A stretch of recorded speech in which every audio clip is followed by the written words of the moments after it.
Coming up on this episode of the Elite Recruiter Podcast. I've failed many times. I got physically removed from a client office years back. I got physically kicked out of a client office.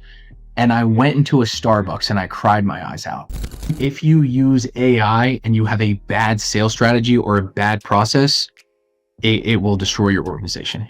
It will hurt you. Welcome to the Elite Recruiter Podcast with your host, Benjamin Mena, where we focus on what it takes to win in the recruiting game. We cover it all from sales, marketing, mindset, money, leadership, and placements. Every minute a recruiter spends on paperwork is lost time making placements. That's where ASCEN steps in. A modern employer of record and back office solution built to boost the bottom line. ASCEN automates onboarding, payroll, compliance, and invoicing in one streamlined platform. It integrates effortlessly with all your tools and scales as you grow, saving you hours and cutting your operational costs significantly. Want less paperwork and more placements? Head over to ascen.com and see how ASCEN can make the difference for you. I am excited about this episode of the Elite Recruiter Podcast. My guest has crushed $100 million in revenue in the staffing world, with $20 million in profit. And here's the thing. I'll be honest. I thought I was a hot shot at Aerotech at like 15 to 20K spread. Like I thought I was rocking and rolling. Like this guest was cranking at 75K weekly spread. And here's the crazy thing. He's walking away from it all to go do something new. Like he sees the future and he's going all in. And here's the thing. Like I'm actually glad that we're having this conversation because like I was chasing him down all last year because I wanted him on the podcast. He was doing a 0 to 100 contractors in 1 year. And just like, I got sucked into his story. I wanted him to win so bad. And I'm like, dude, you got to be on the podcast. You got to share what you're doing. Cause like you're crushing it while doing great content. And I think he was just too busy for me, but you know what? It all worked out perfectly because I have him here now to share with you guys what he thinks and truly firmly believes is the future of recruiting. So Mike, welcome to the podcast. Ben, that is the best intro I've ever gotten. Thank you so much. Pleasure to be here. Excited. Well, before we get all started and everything, quick 30 seconds, self-introduction for everybody. Yeah, awesome. Been in staffing since 2015. As you mentioned, got my book of business up to 75K in weekly spread, brought over $100 million in revenue, $20 million in profit. You guys might notice me from LinkedIn. I love our industry. I love the work we do. And crazy to say, I'm walking away from it all to start my own revenue operations agency. That's going to help with content. It's going to help with lead generation, and it's going to help with internal automations.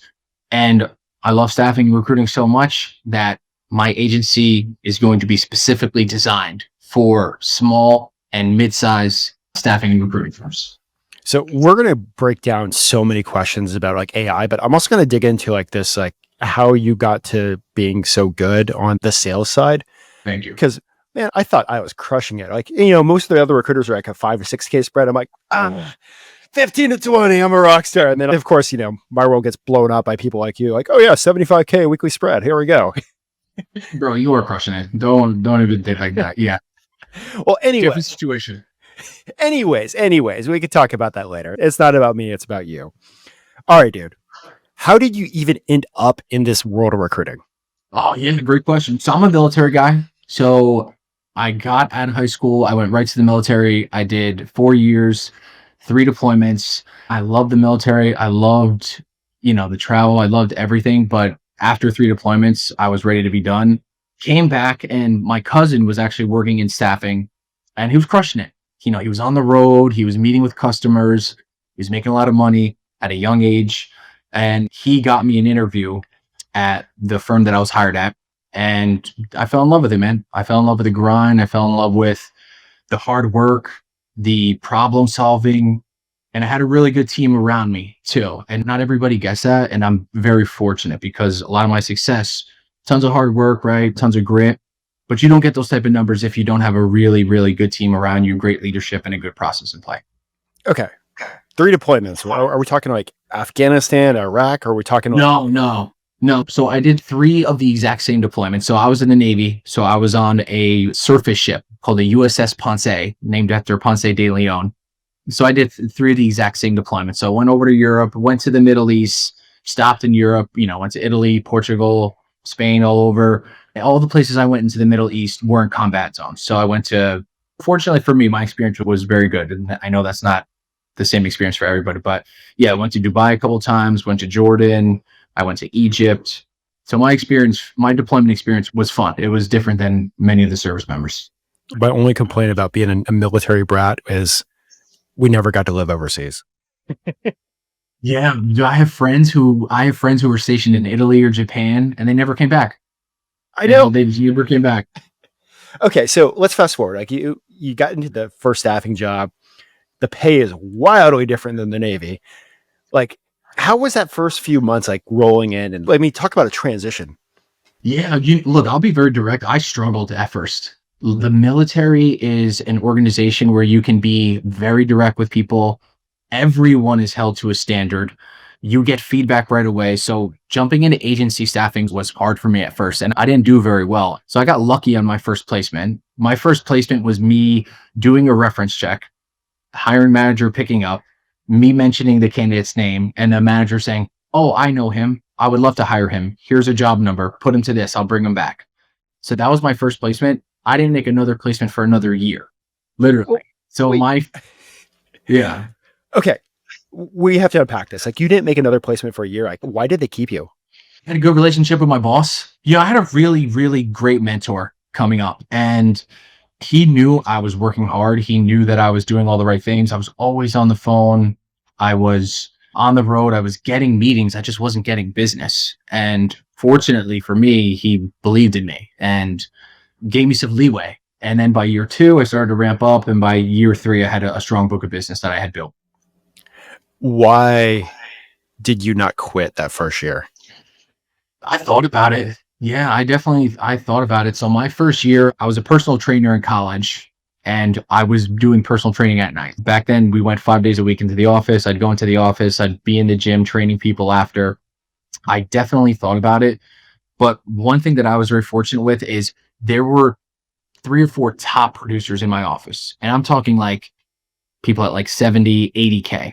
So for me as a 25-year-old kid, calculating how much they made, because obviously I know the percentages, right, on our commissions, that gave me a light at the end of the tunnel. So I was always striving, working, and I would tell myself, if that person can do it, I can do it too. And in our industry, if you're a top producer, the money's life-changing. Like this is a very lucrative industry. If you do it right and you can excel, you can put yourself in a really good position, and more importantly, your family in a really good position as well. Mike, you want a good laugh at something? Please, yeah. When I was struggling to help pay the bills, I was delivering pizza in the evening. So I was like doing another 40 hours a week delivering pizza. But I was looking up at these people making like on 12 grand in spread. I'm like, I could be one of those one day. Yeah, I love it. And you just happen to be like, talk about it. Like, I don't want to use the word luck because everything happens on purpose. But you literally landed in like a room of killers.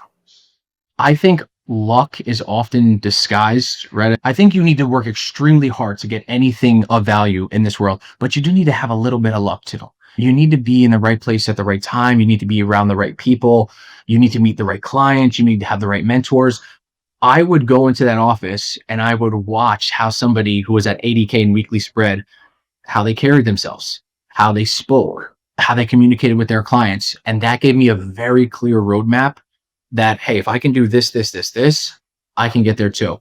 There's someone who I think it's fair to say I probably looked up to her for many years and how she carried herself and how she communicated. She gave me a book. I still remember like my first couple months. She's like, "Hey, here's a really good book that I read. I think this will help you." So not everyone has that. I did. And I am not ignorant to the fact that I'm very fortunate, because I'm sure, as you know, a lot of folks in agency recruiting don't get that. I remember if they wanted to walk me out the door because I sucked, and I've seen them walk other people out the door. So I absolutely love that. Like, it was the work ethic that you were doing. They weren't going to quit on you because you weren't quitting on yourself. That's exactly right.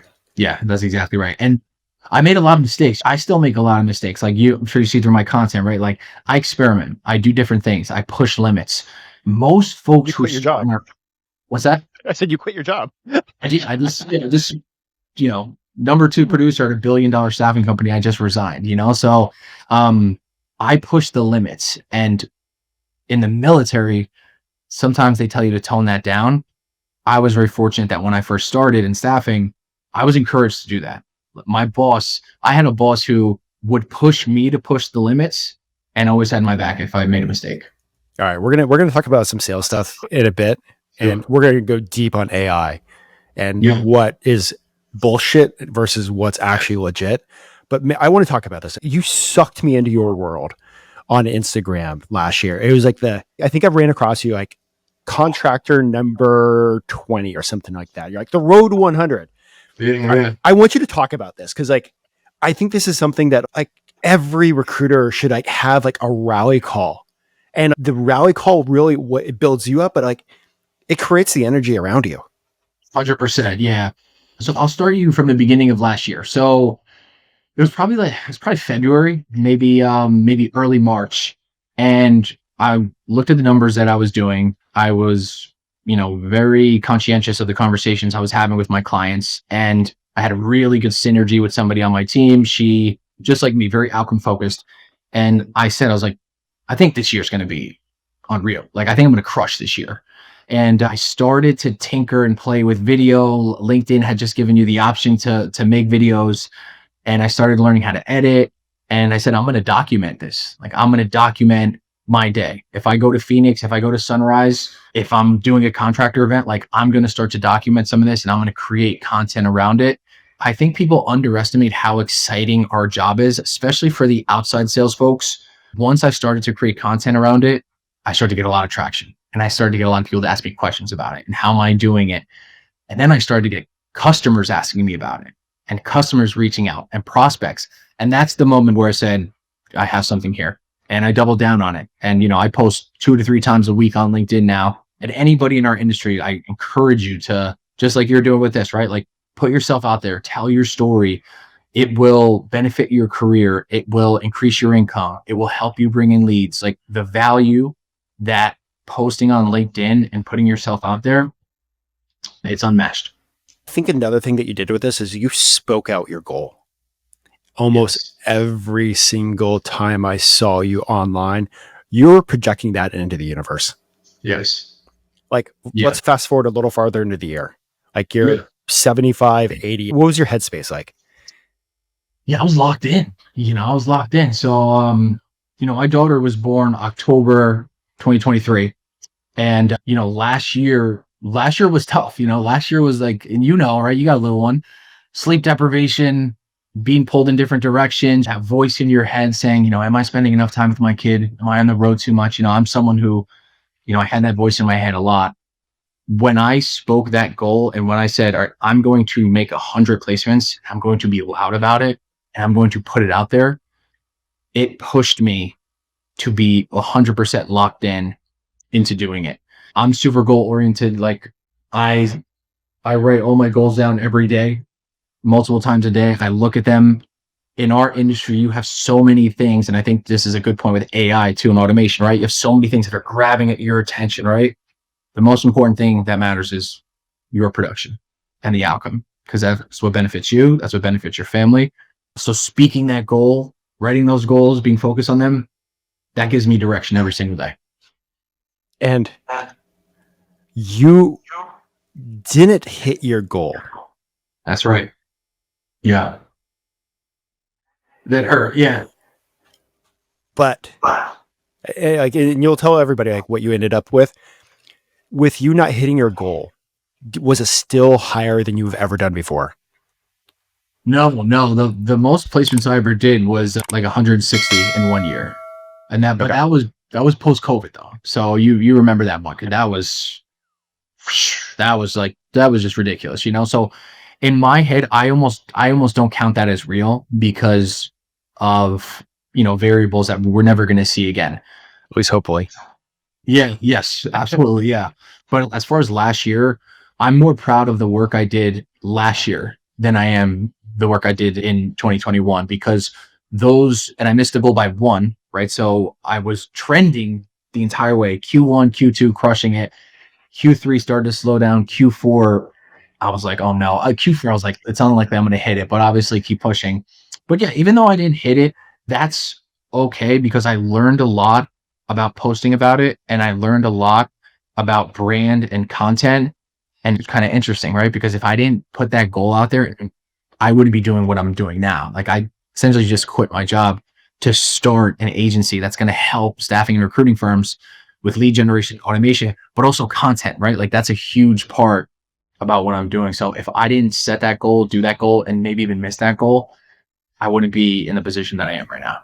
Like I'll still say like 99 out of 100. Awesome. It's close. Yeah, it's right there, man. I called a couple of managers. I was like, just hire this person, please. Like, when did you really hit this goal? What am I going to say on LinkedIn? Come on. So, Okay. So what were you doing sales wise that was like sucking these, or I don't want to say sucking managers, but what was working business development wise for you to even like hit these numbers? yeah. So I'm a business development rep first before I'm an account manager. So I have scaled accounts to 100 plus people. I have brought on enterprise accounts by myself, not, and I've only been doing this for 10 years. So this is not 30 years of relationships. I got on enterprise accounts through hard business development. So for me, my day starts with business development, not the emails, right? If I look at my inbox, I have 60 problems by the time it's 8:47. The first thing I do is business development. The first thing I do. So it's emails, it's calls. Calls still work for me. So, I'm sure you hear this. Folks say, oh, cold calls don't work. They still work for me, right? I mean, maybe people have a difference of opinion on what the percentage should be of how many calls should turn into a meeting. But I start my day every single day. Business development, the brand building has helped a lot. So I got a lot of meetings last year through content. And I got a lot of my tougher customers to warm up to me because they saw essentially behind the scenes of who I am, right? And my life. So that expedited the rapport building process with them. But yeah, every day, my first hour is just business development. That's till this day, and that'll be for the rest of my life. And, being a high producer, like what does the rest of the day look like after you've crushed that BD hour? The thing is, like, when you have 100 plus contractors on billing, like a lot of your day is solving those type of problems, right? A lot of your day is maintenance. A lot of your day is getting ahead of new projects. A lot of your day is communications with the recruiters, right? Like that's a very important piece of it. It's communicating with delivery. But yeah, for me, the most important part of my day was always business development. And the second best way to get new business is to do an amazing job with your current customer. So obviously getting feedback from them, having them introduce you to folks, right? Like I know so many reps where for me, every customer that I would work with, if I were to place that person, or even if I didn't make a placement with them, I always ask, who can you introduce me to? Did you have a good experience with me? Yes, Mike, I did. Great. Who can you introduce me to? Not, is there anyone you can introduce me to? Who can you introduce me to, right? So even the way you frame and word your questions, that has a big difference in the eyes of your customer if they're going to actually refer you to other people. So you always ask for a referral like 100% of the time? Always. Do you think that's a mistake a lot of recruiters make? Yeah. Yes. 100%. So if I don't do a good job, I then learn, right? So if I work with someone and let's say I make the placement, let's say I don't make the placement. At the end of that process, I say, did you have a good experience with me? What were your thoughts on the process? What feedback do you have for me? If the feedback is good, right then and there, wonderful. Who can you introduce me to? Who else should I speak with here, right? After every single intro. If for whatever reason I didn't make the placement, I ask for feedback. Oh, hey, Mike, you missed out to your competitor. Okay, great. What did Joe do that I didn't do, right? Where did I miss the mark, right? What are one or two things I can improve on? If you start to ask your prospects and your customers those questions, they're going to look at you in a different light. A lot of people ask me, how do I become more of a consultant, right? As opposed to just somebody who's sending resumes. Ask for feedback. Your customers will tell you exactly what they want from you, and they will tell you how to service them if you have the courage to ask the right questions. Okay. Before we go to AI, is there anything else that you want to talk about sales and how you were so good at it?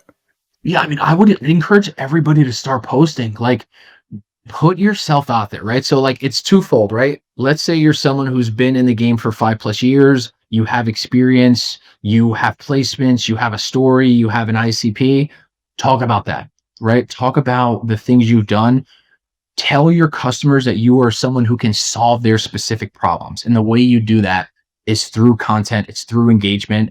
I spoke with somebody like a month or two ago, someone who reached out to me on LinkedIn to pick my brain. And this person was hyper successful. And I said, I've been following you for a year, maybe 6 months. I've been following you for 6 months or so. I had no idea you were this caliber person in our industry. Like, tell that story, put that out there. That will help your business development. That will make your outreach warmer. And for the folks who are new, who might be saying, well, I'm brand new. What do I talk about? Talk about being new. Talk about your experience. My first 2 years in staffing, maybe even my first 3 years, my messages were, hi, I'm new. I'm learning about this organization. I met with Joe, Tina. I thought you'd be a good person to meet with. Does it make sense to have a quick 15-minute intro? I did that for 3 years and I got meetings off of it. So it's okay to brand yourself as someone who's new, and it's okay to put content out there about being new and about your experience. Awesome. All right. Artificial intelligence. It's the big thing. It's the buzzword. Is it overhyped? Well, actually, here's a question for you. Do you think that right now, keyword right now, there's a lot of fluff in these AI discussions? Absolutely. Yeah. I think it's the hot new thing. And let me give you some context to this too, Ben. So about 3 months ago, I went down a rabbit hole with AI. I looked in the mirror and I said, AI is going to take my job. I'm not going to have a job, right? All the hype, it got to me. So I took a deep dive. I looked at N8N, I looked at Make, I looked at Clay, I looked at Apollo. I did hundreds, maybe not hundreds of hours, but I did maybe 100 hours, maybe 100 hours of YouTube videos learning everything I could about AI in fear that it would take my job. I don't think AI is coming for sales reps. That's my personal opinion, especially at the enterprise level. I think if you have a good sales process and you're a good salesperson and you use AI effectively, I think it's going to help you tremendously. I think AI is going to take away some of the, and I hate to use the word lower level, but let's say entry level positions like pure sourcers or pure customer support. I think some of those jobs will go away through AI. But I think for folks in our industry, if you use AI the right way, it will 10x what you're doing. That's good. But I also think if you have a bad process, or you don't understand your niche, or you don't understand the pain points of your customer, and you use AI and automation, you're pouring gas on that process. And I think that's going to hurt you 10x more than it will help you. Ooh, say that last part again. If you use AI and you have a bad sales strategy or a bad process, it will destroy your organization. It will hurt you. All right. So with AI, what do you see as fluff right now? And then we'll get into what's working. I think agentic AI so far is fluff, right? I think the agentic AI, and I think it's helpful for your audience if we define some terms. Okay, cool. Agentic AI is AI that can do something for you autonomously, right? And you program the brain into ChatGPT, which is really just a source of memory. And people brand that as agentic AI, right? I'm going to sell you an agentic AI agent, and that AI agent is going to run your business for you, do all the recruiting for you, talk to candidates for you, right? I think that is fluff, and I think most of that is nonsense. And I think what folks are really talking about is automated workflows. So a specific automated workflow for a specific line of communication or a specific number of objections is different than an AI agent that can essentially run your business for you or do all of your business development. So a big part of my new business, right, Simple Side AI, is going to be automated workflows. It's custom workflows specific to your customers, specific to the problems you solve, but they are built with GPT, right? And we prompt it based on the information that you give us. So it's not autonomous, right? It's not an agent that thinks and does completely by itself. And I think that right now, what I'm seeing, that's the biggest area of fluff. Okay.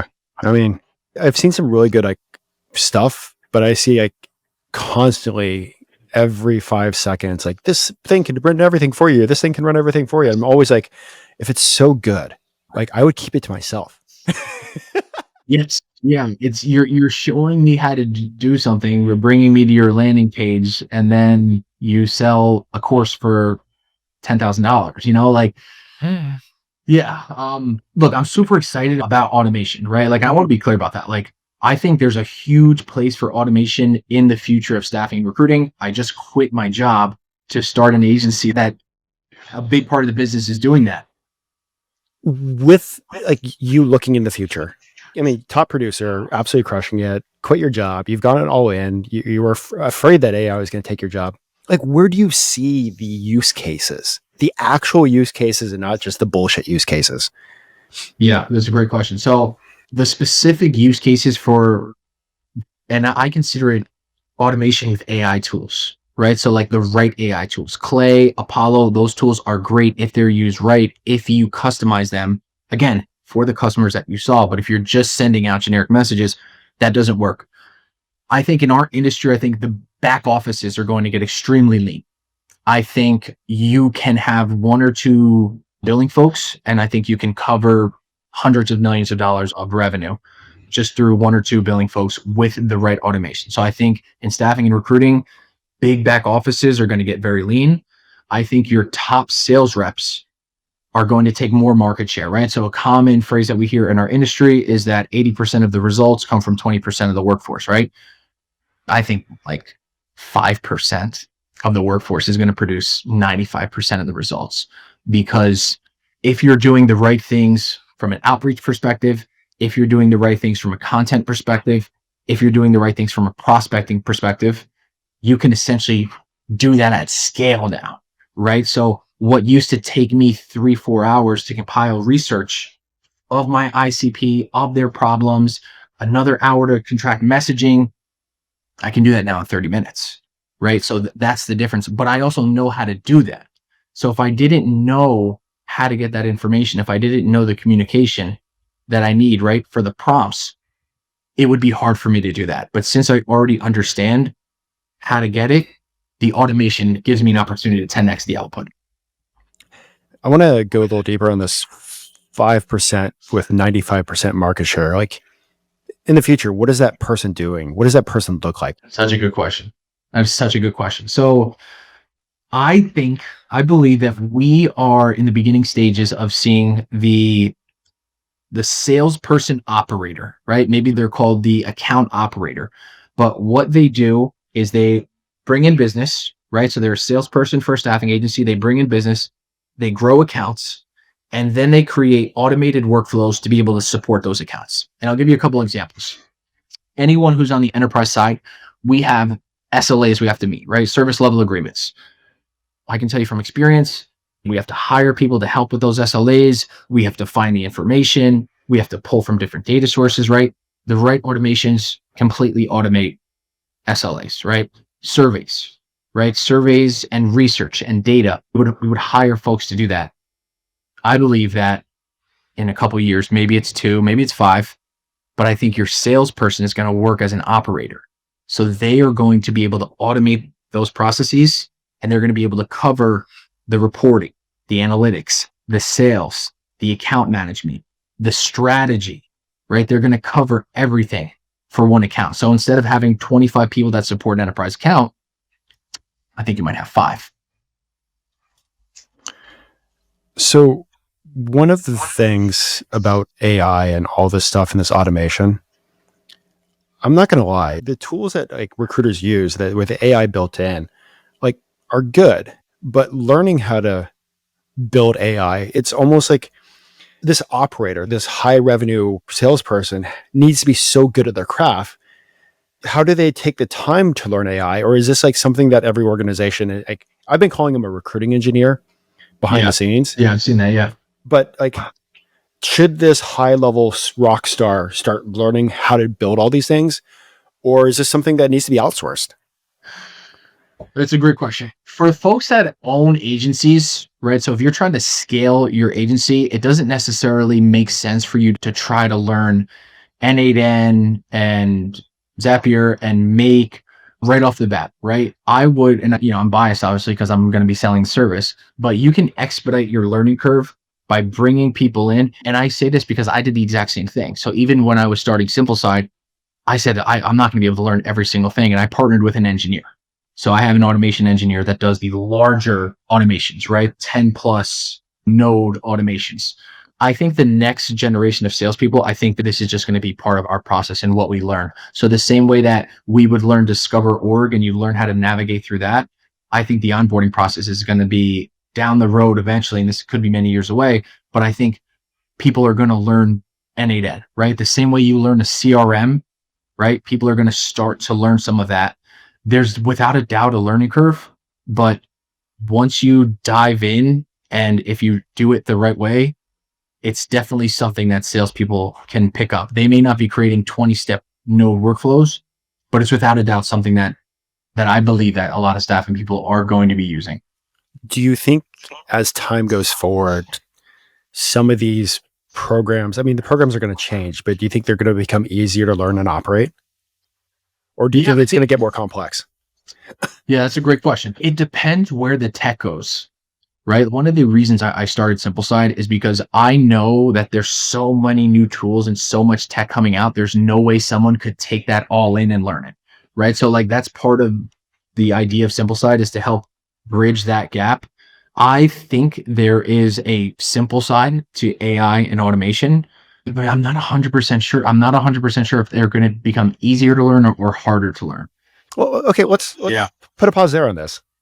Pretend that I'm listening to this podcast and I'm like, oh shit, like AI is coming. I need to learn something. I'm recruiting, doing 360, 1,000 other things that I'm dealing with, family, little kid, dreaming about sleep, maybe dreaming about a good glass of Bordeaux wine in Bordeaux. Yeah. Where should I start with this learning process?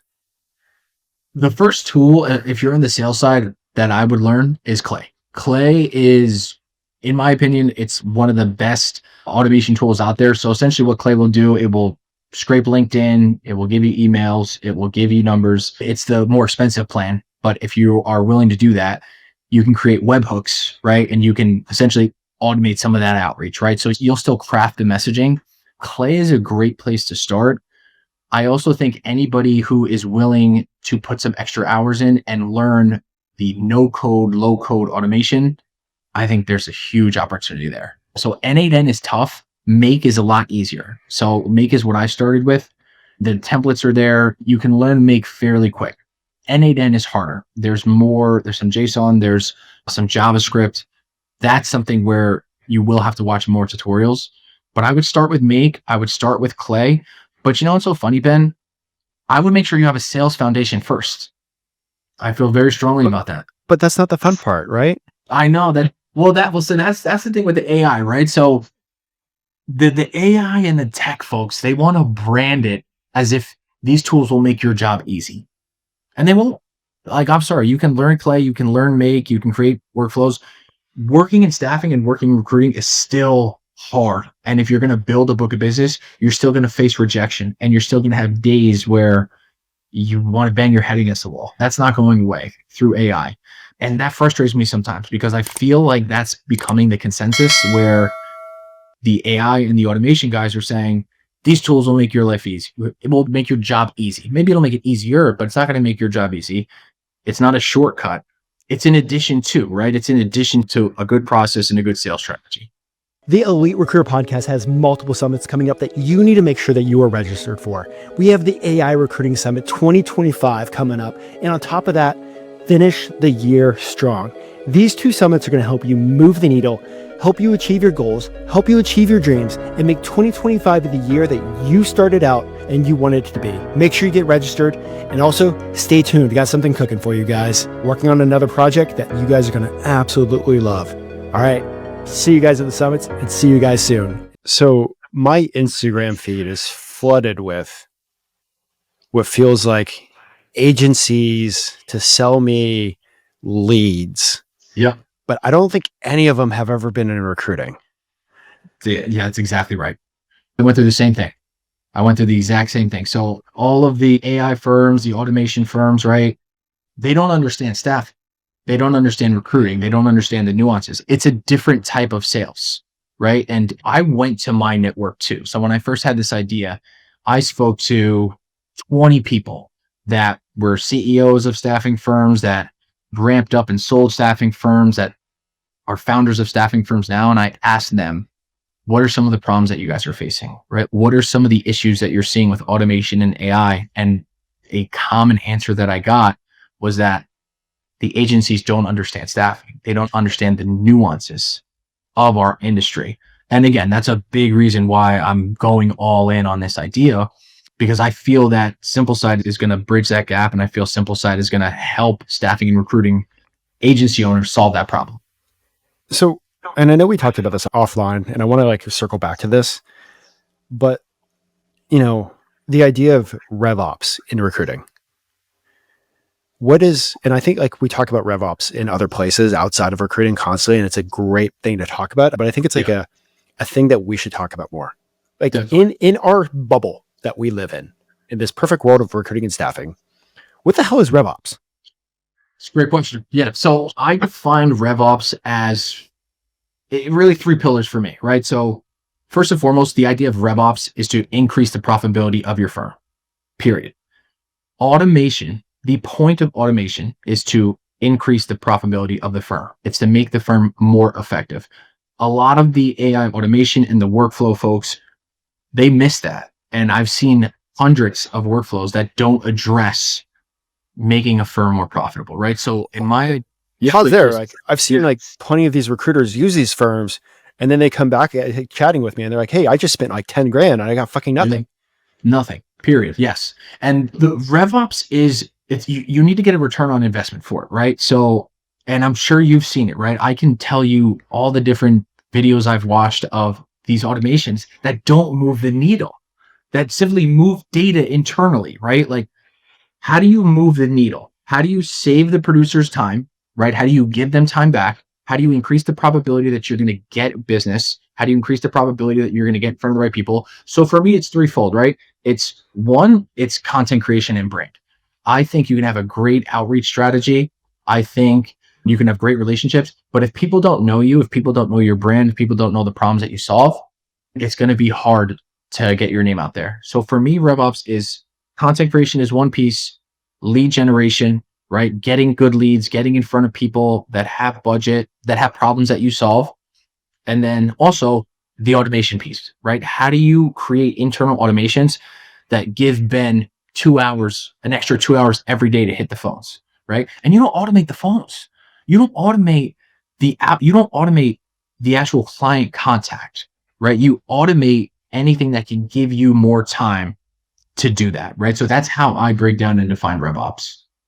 So it's important for, I think, recruiting agencies to start doing that and looking at that. Here's the problem with a lot of agencies that I've seen. Like, if you're not a big $1 billion company or you don't have a lot of structure, like it's everybody's a recruiter or everybody's a salesperson. Okay. And I know companies that are just absolutely crushing that, because it works. Like if it works, duplicate it. Yes. Why should somebody look at adding like a true RevOps style person or agency into that workflow? We'll just say you already have like 20 killers or 20 recruiters or 50 recruiters. Yeah. It works. Like it's working already. Yeah. Great question. Yep.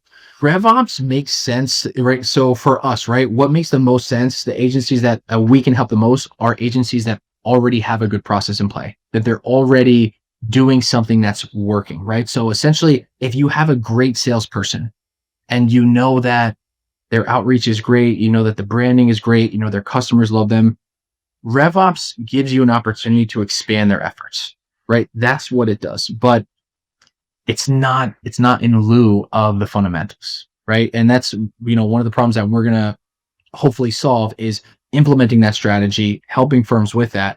But if a firm is already doing well and they want to scale and they're considering working with a RevOps agency, ask very directly, like, what's my return on investment on this?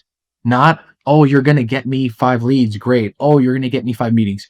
Very specifically, what will my return on investment be? Those are the questions that you want to ask. And I believe a good RevOps agency will be able to answer that question very directly. Awesome. You've talked about process so many times and a strong foundation. In your opinion, what does that actually look like? It's the fundamentals of staffing. It's sending a candidate.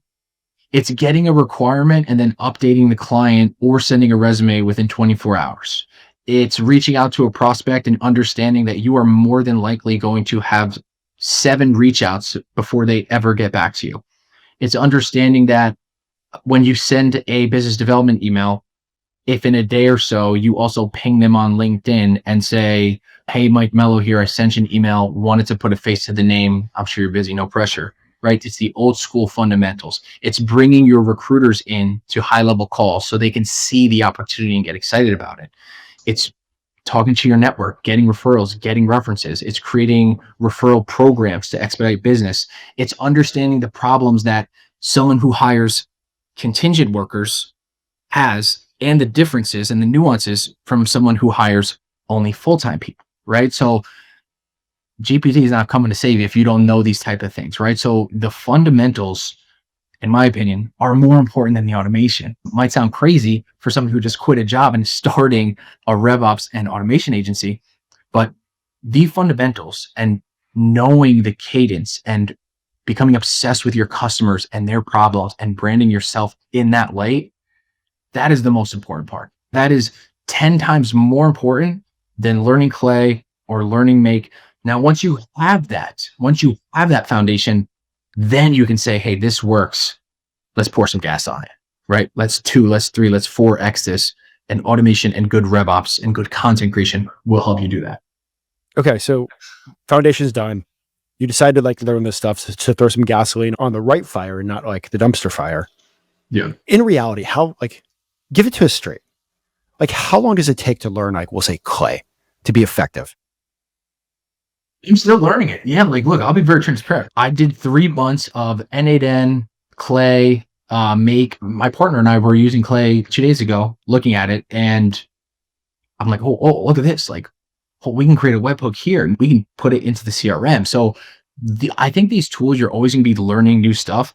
What I would say is, like, just learn the basics, right? Today, I'm going to look at Clay and I'm going to learn how to pull 100 emails and 100 phone numbers, and I'm going to learn how to automate that into my drafts. And then in a week, I'm going to learn how to create a webhook into GPT. And then I'm going to prompt it with the type of outreach that I want it to say. And then it's going to come back. It's not going to be perfect, right? You're going to have to play with it. For anybody who's in the sales seat that wants to learn this type of stuff, the way I started from 5:30 to maybe 7:38, because I like to put my daughter to sleep, so I didn't want to work too late. I would go on YouTube and I would, trial and error. Saturdays, right? I'm up early on a Saturday, 3-4 hours on a Saturday. Do that for a month, do that for 2 months, and you'll start to pick these tools up. Awesome. So we've covered a lot. I feel like we're going to have to like chat again, just because like this, like I've been looking forward to chatting with you for a long time. And there's places that I want to go definitely deep on, even some more, but we'll save that for another conversation. We covered a lot. You're 0 to 100. Like the sales foundation, what actually, excuse my language, freaking works when it comes to AI and what's a bunch of crappy fluff that is being sold to us. Or you're like, hey, check out this new Clay workflow. And it's just like a bunch of drawings that actually does nothing except for move stuff around. But in all that stuff, is there anything else that you want to go deeper on before we jump over to the next part? I really want to harp on this point that the best thing you could do for your career is learn SIPs first, learn people first. Like, I know the AI is so sexy, and I know the marketing that some of these companies do is just so phenomenal. But if you want to excel, if you plan to make staffing your career and stay in recruiting, spend more time trying to understand people first, right? Get that foundation down and then look into the AI, look into the automation. I'm somewhat biased, right? Because that's the way I did it, just because the AI and the automation wasn't around when I first started. But I think you will have more success if you focus more on relationships and people and solving problems first, and then pour some Clay on it, pour some N8N, right? Pour some AI on it. Man, it's just like wild what's like changing. Because I remember my Aerotech days, I hated paperwork so much. I hated paperwork. I convinced another recruiter to handle my paperwork for me. And like I sold it to like the executive. I'm like, I will give them part of my spread. I hate paperwork so much. Yeah. Well, but you know what's funny, Ben? Like, I bet you probably some people rolled their eyes at you back then, right? Because they're probably like, oh, why won't Ben do his paperwork? But that's actually the right way to think. You should be obsessed with what is going to move the needle. That's where your mindset should be. So if you can outsource paperwork or you can automate paperwork, that's where it belongs.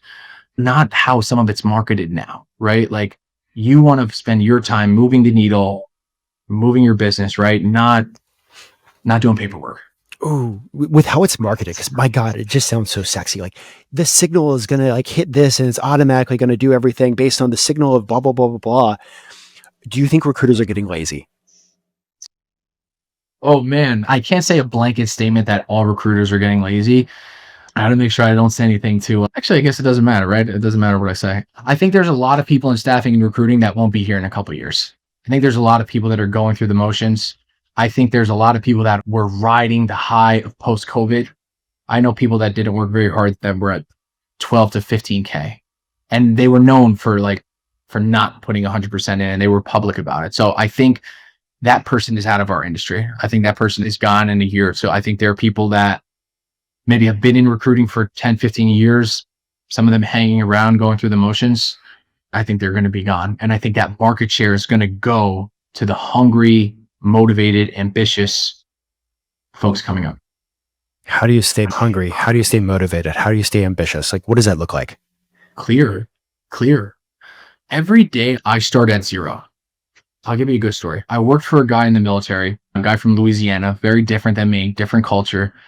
I was having some trouble getting along with people, and I was having some trouble fitting in. And I felt I was working very hard and not getting real results. And he came to me one day and he said, your peace of mind comes at the end of every day. When you look in the mirror and you wash your face and you brush your teeth, you know if you put 100% in. And that will be your peace. That's your sanctuary. Doesn't matter what anyone else thinks. It doesn't matter what anyone else says.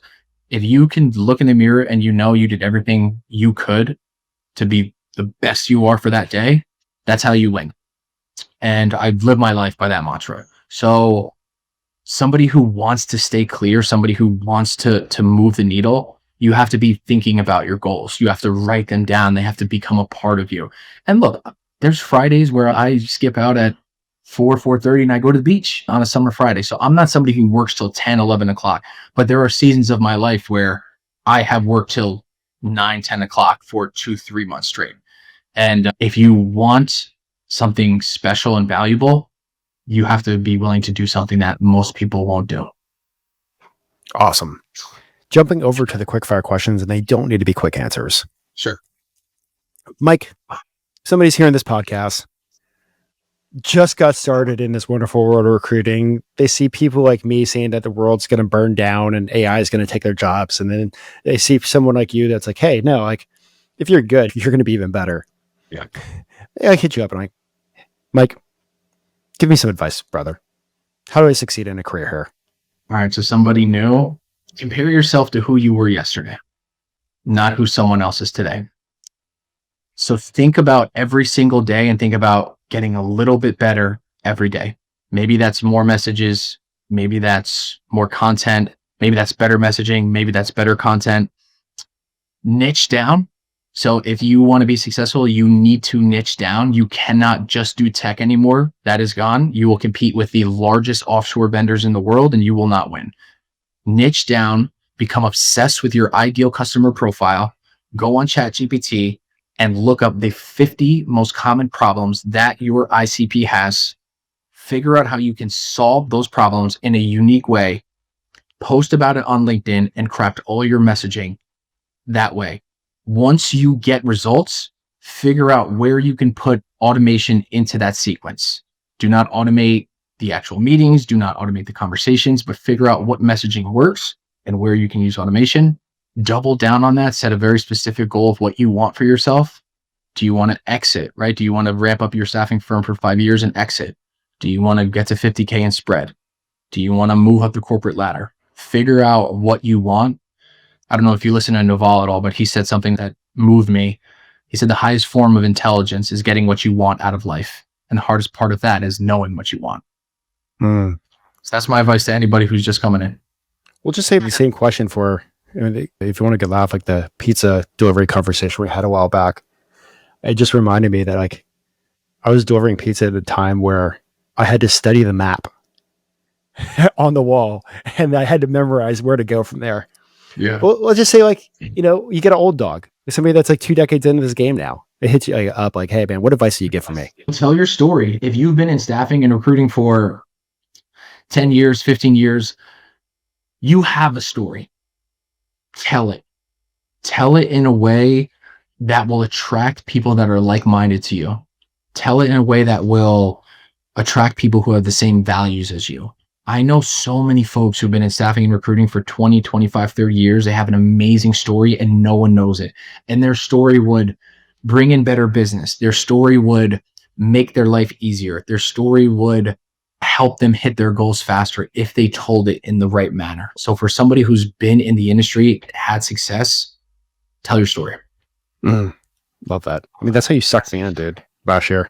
Gotcha. I was like, he's got to get it, man. He's got to get it. Almost, man. Almost. So we've been talking a lot about AI. We've been talking a lot about tools. Do you have a favorite one?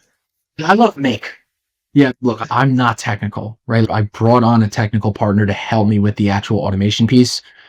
Make is a user-friendly, no-code platform. And if you're somebody who's a salesperson and you are interested about automation, you're interested about no code, I'm telling you, start with Make. And the fun part about it is if you are creative, which I like to consider myself creative, your mind will go all over the place. You will start to think like, okay, wait, I can automate this part of data entry for the CRM. I can automate a cadence for my LinkedIn posts. I can automate updating my team, right? And I compile that information here and you can start to have some fun with it. I encourage everybody who learns Make or learns N8N, do it with the idea to move the needle, right? Do it with the idea to get back time so you can focus on sales. But I think Make is a phenomenal tool. It's very user-friendly. Awesome. Now, you're a reader, right? I am a reader. I mean, you stay sharp. What I've seen is a lot of the top billers are readers. Maybe there's some common theme there, guys. Favorite book that's had an impact on you? I'll give you two. I'll give you one that has helped me from a sales perspective, the Challenger Sale. So for anyone who is 2, 3, 4 years in staffing and you want to level up, the Challenger Sale is a phenomenal book. And the theme of that book is essentially there's 5 different types of salespeople. One's an order taker, one is a lone wolf. And it makes the argument that your highest level of salesperson is a challenger. And the challenger will challenge their clients' assumptions. So if you want to make a real difference and you want to be more of a consultant, you need to have the courage and the expertise to challenge your clients' ideas. For anybody who's moving in that direction, read the Challenger Sale. And you mentioned one other book. So that is business sales perspective. I guess it's still self-help. I almost don't view it as self-help, but the 7 Habits of Highly Effective People, that's a great book. That's by Stephen Covey. That book, the number one rule is essentially be proactive. One of the rules is begin with the end in mind. When I was growing up, I had a hard time focusing. I would jump out of my chair. I couldn't sit still. I still sometimes have a hard time sitting still. The 7 Habits of Highly Effective People, that book will help you aim your direction and it will give you clarity on the things you should be doing and what you should be thinking about. That is a phenomenal book. I'll give you one more book. James Allen, As a Man Thinketh, is a great book. And it's a very short read. It's very quick. How you think, how you approach life, how you approach your business, how you approach your family, it all starts with how your mind works and what you're thinking about. If you can learn to really influence where your thoughts go, your life will be better. Simply put, your life will be better. James Allen, As a Man Thinketh, very short book. One of my favorite reads. So you've done over $100 million in staffing revenue. Some shit's had to have hit the fan. Oh, yeah. What is one of the biggest failures that you had to work through? Oh, man, that's a good question. I lost a 100-person RFP once. So I bid on an RFP, a 100-person RFP, and I got beat out for that. That was something that stung. That was, I wouldn't say it was at the highlight. It was at a point where I had 130 plus people on billing. If I had gotten that, I would have gotten over 200 people on billing.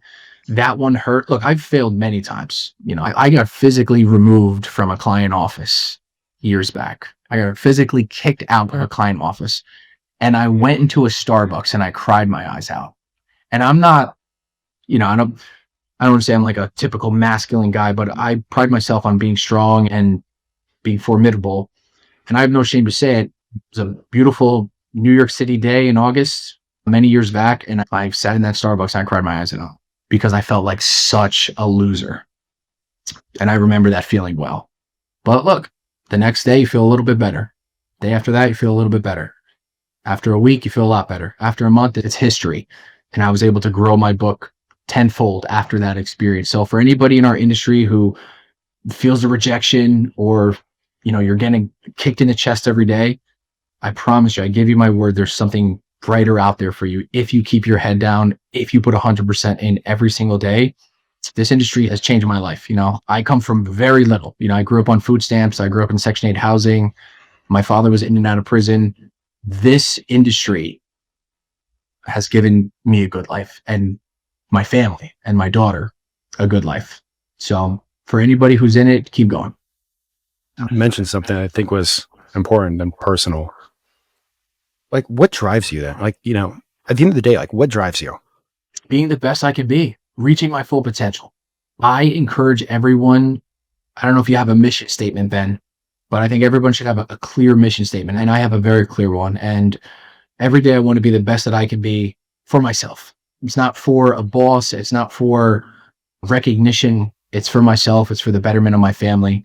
And again, I do not come from much, so I know that about myself. I have no illusions about who I am and what I come from.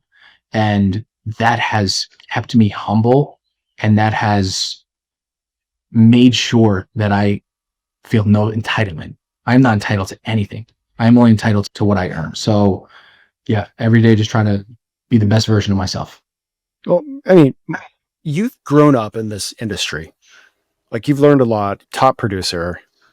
If you got the chance to go back in time, 9 months into your first recruiting job, you're still looking at one placement, I'd probably be crying every night, or with some wine. You're not quitting, but if you got a chance to go back in time and have a conversation with yourself, would you tell yourself anything? These are great questions, man. You are a pro. These are such good questions. I would tell myself that keep doing what you're doing, keep moving forward. I was very hard on myself the first couple of years. I'm sure your audience, there's tons of great performers, top performers. Many of us are driven by insecurity. So many of us are driven by this little voice in our head that tells us that we are not enough. Sometimes that is great because it gives you fuel. Other times that can take a toll on you. And my first couple years, especially that first year when I wasn't making placements, it took a toll on me. And my second year, I think my second year I was at 5K in spread. I would go back and tell myself, like, you're going to do it. Like, don't be so hard on yourself. Believe in yourself, believe in the process, believe in what you're doing. That would be the advice I would have given myself back then. With you being a top performer, and I'm sure they could see like the spread on the wall, or if they shot it out on a weekly, like whatever weekly, like, you get recruiters that reach out to you and be like, hey, probably like me back in the day, like, hey, can you spare a few minutes to chat? Every day. I get messages every day. I get very touching messages, honestly. Like, I read some to my wife the other day. Someone had sent me a message a few days ago. They said, hey, I saw your LinkedIn post. It really touched me. I printed it out and I posted it on my desk. And I was very taken aback by that. And that gave me a lot of perspective that I want to put a good message out there for people in our industry. I want people to know what it's really like. And I want people to know, it's not all rainbows. It's very hard. It's difficult. It is. And no amount of automation or AI is going to make it easy. But I truly believe if you put 100% into it, and if you have tunnel vision in this industry and you learn to love what you do, you can be so successful. I know people in our industry that, I've never made over $1 million, but I know people in our industry who have made over $1 million in a year. So my advice to anybody coming up is stay the course, stay hungry, keep getting after it. I can definitely see why they sent you some awesome messages, because you do a great job with the content and actually saying what you're doing. I'm sure a lot of those questions that you get are what are you doing sales wise? How are you at the top of the charts? What are you doing with AI? Well, blah, blah, blah, blah, blah. Yep. Is there a question that you wish they would actually ask you, but they never do? I don't get many questions around mindset. Okay. I get a lot of questions around exactly what you said, right? What are you doing from a business development standpoint? What should I post about? How can I get my brand out there? But I don't get many questions on, you asked me a question before, how do you stay focused, right? I think that is where people should start. You want to discipline yourself first. You want to try to discipline your mind first, and then everything else will be easier. And again, anybody who's starting out, anybody who's going to start their own firm, the people who I know who are the most successful have a strong mindset. They are mentally tough. So to me, in my opinion, that's the first place you should start. Love that. Well, Mike, if somebody wants to follow you, how do they go about doing that? LinkedIn, Mike Mello, search me up. I try my best to respond to everybody in staffing and recruiting. I really do. I'm not perfect, but I do my best to respond to every message. I post almost every day on TikTok, right? At the handler __. I'm on Instagram. I'm not as active, but LinkedIn, feel free to DM me, and TikTok as well. Man, I haven't logged into TikTok in like 5 months. Yeah. I took a break from Instagram just because I was spending too much time scrolling on Instagram, and I said I gotta take a break. I open up the TikTok app and I'm just like, I look down and I'm like, what the hell that just happened? Like I've 20 minutes went on. Yeah. And so like, I love my editor so much. So Anthony, you are amazing. Like if you're listening to this, but he uses a program that posts in all the different places. So I don't have to lose myself in TikTok. Okay. Yeah. No, the algorithm is unbelievable. For your audience, if anybody searches staffing on TikTok, you will see my face come up 100 times. And that's the one reason I really like TikTok, is because the SEO is excellent. But yeah, man, you got to be careful with social media. You can get dragged down, So I respect that you're not spending too much time on it. It's, I know myself. Well, this has been an awesome conversation, and like, there's so many things I want to touch on, but I started looking at the time, and this could easily turn into a 2-hour conversation. If you can give the listeners one more thing before I let you go, what would it be? Anybody who is in staffing, in recruiting, you're a salesperson, anybody who's starting their own agency, keep going forward. I'm very confident about where our industry is going. I just quit my staffing and recruiting career of 10 years to support the staffing and recruiting industry, right? So I'm building a revenue operations agency just to support the staffing and recruiting industry. So I believe in it. I believe in where the industry is going to go. If you're in the industry, give 100% every day, post on LinkedIn, tell your story, start to learn some AI, start to learn some automation. Don't let it suck you in. The sales and the mindset is more important than that. And again, I say this as somebody who's starting a RevOps agency. The sales side of it and your mindset is way more important. If you guys like my message, if you have questions for me, please DM me on LinkedIn. I will do my best to get back to everyone. And Ben, just a great job. I appreciate you having me on, and you asked phenomenal questions, and you are an absolute pro. And it's been a pleasure to get a chance to speak with you.